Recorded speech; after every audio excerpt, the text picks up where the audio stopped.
শুভ সন্ধ্যা।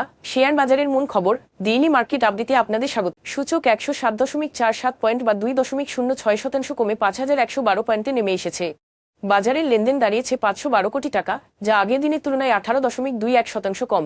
Bank খাতের ইসলামী bank, national bank ও BRAC bank, pharmaceuticals খাতে Beximco Pharma, Renata ও square pharmaceuticals এবং খাদ্য ও সংশ্লিষ্ট খাতে ব্রিটিশ আমেরিকান টোবাকো ও অলিম্পিক শেয়ারগুলো বাজার পতনে প্রধান ভূমিকা রাখে। খাতভিত্তিক হিসেবে প্রায় সব খাতই নেতিবাচক ছিল। এর মধ্যে মিউচুয়াল ফান্ড খাত সর্বোচ্চ 4.98% এবং টেক্সটাইল খাত দ্বিতীয় সর্বোচ্চ 2.98% ক্ষতির মুখে পড়ে। আজকের শীর্ষ 20 দরপতনকারীর মধ্যে 6টি এনবিএফআই ও 6টি মিউচুয়াল ফান্ড ছিল।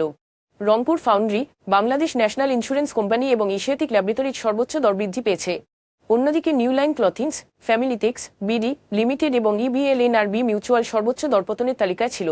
এসব শেয়ারের ক্ষেত্রে কোনো মূল্য সংবেদনশীল তথ্য প্রকাশ করা হয়নি। শীর্ষ 2 খবর 2026 সালের প্রথম 2 মাসে বাংলাদেশে প্রধান রপ্তানি বাজার যুক্তরাষ্ট্রে পোশাক আমদানি 8.53% কমেছে। একই সময়ে যুক্তরাষ্ট্রের মোট পোশাক আমদানি 13% বেশি কমেছে। রপ্তানিকারকরা এর জন্য গত বছরের মাঝামাঝি ট্রাম্প প্রশাসনের আরোপিত শুল্ককে দায়ী করছেন। তবে চীন ও ভারতের রপ্তানি উল্লেখযোগ্যভাবে কমেছে, যেখানে ভিয়েতনাম ও ইন্দোনেশিয়ার রপ্তানি বেড়েছে, যা বৈশ্বিক বাজারে পরিবর্তনের বার্তা বহন করছে।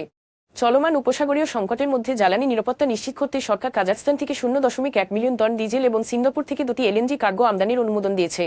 সরাসরি ও সরকারি চুক্তির মাধ্যমে এই আমদানি সম্পন্ন করা হবে, যাতে বৈশ্বিক বাজারের অস্থিরতার প্রভাব কমানো যায়। আজ এ পর্যন্তই, ধন্যবাদ।